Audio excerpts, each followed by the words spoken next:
ماں باپ کے ساتھ بھلائی کرتے ہو، اگر ان میں سے ایک یا دونوں تمہارے سامنے بڑھاپے کو پہنچ جائیں تو ان کو اف تک نہ کہنا اور نہ انہیں جھڑکنا،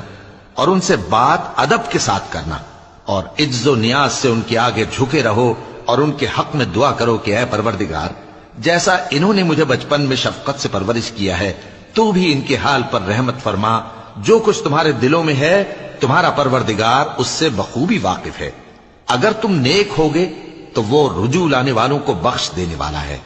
اور رشتہ داروں اور محتاجوں اور مسافروں کو ان کا حق ادا کرو، اور فضول خرچی سے مال نہ اڑاؤ کہ فضول خرچی کرنے والے تو شیطان کے بھائی ہیں، اور شیطان اپنے پروردگار کی نعمتوں کا کفران کرنے والا یعنی ناشکرا ہے۔ اور اگر تم اپنے پروردگار کی رحمت یعنی فراخ دستی کے انتظار میں جس کی تمہیں امید ہو ان مستحقین کی طرف توجہ نہ کر سکو تو ان سے نرمی سے بات کہہ دیا کرو، اور اپنے ہاتھ کو نہ تو گردن سے بندھا ہوا یعنی بہت تنگ کر لو کہ کسی کو کچھ دو ہی نہیں، اور نہ بالکل کھول ہی دو کہ سبھی کچھ دے ڈالو، اور انجام یہ ہو کہ ملامت زدہ اور حسرت زدہ ہو کر بیٹھ جاؤ۔ بے شک تمہارا پروردگار جس کی روزی چاہتا ہے فراخ کر دیتا ہے، اور جس کی روزی چاہتا ہے تنگ کر دیتا ہے، وہ اپنے بندوں سے خبردار ہے اور ان کو دیکھ رہا ہے۔ اور اپنی اولاد کو مفلسی کے خوف سے قتل نہ کرنا، کیونکہ ان کو اور تم کو ہم ہی رزق دیتے ہیں، کچھ شک نہیں کہ ان کا مار ڈالنا بڑا سخت گناہ ہے، اور زنا کے پاس بھی نہ جانا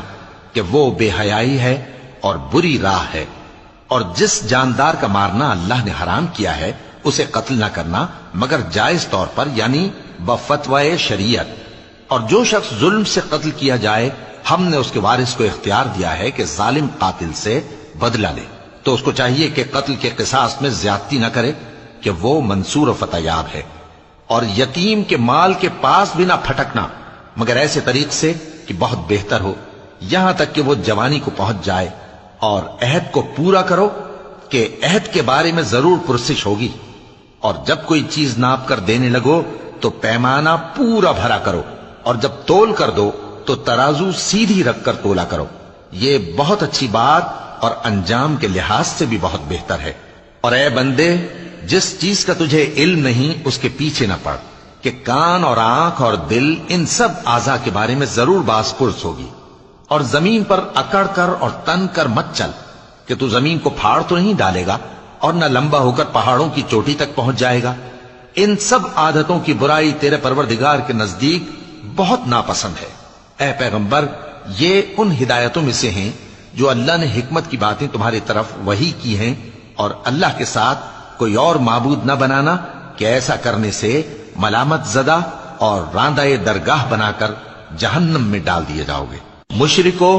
کیا تمہارے پروردگار نے تم کو تو لڑکے دیے اور اپنے لیے فرشتوں کو بیٹیاں بنایا؟ کچھ شک نہیں کہ یہ تم بڑی نامعقول بات کہتے ہو،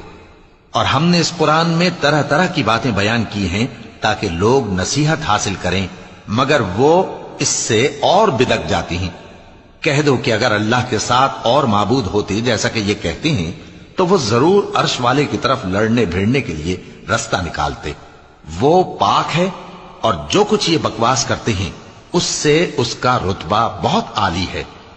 ساتوں آسمان اور زمین اور جو لوگ ان میں ہیں سب اسی کی تسبیح کرتے ہیں، اور مخلوقات میں سے کوئی چیز نہیں مگر اس کی تعریف کے ساتھ تسبیح کرتی ہے، لیکن تم ان کی تسبیح کو نہیں سمجھتے، بے شک وہ بردبار ہے، غفار ہے۔ اور اے نبی، جب تم قرآن پڑھا کرتے ہو تو ہم تم میں اور ان لوگوں میں جو آخرت پر ایمان نہیں رکھتے چھپا ہوا پردہ یعنی حجاب ڈال دیتے ہیں،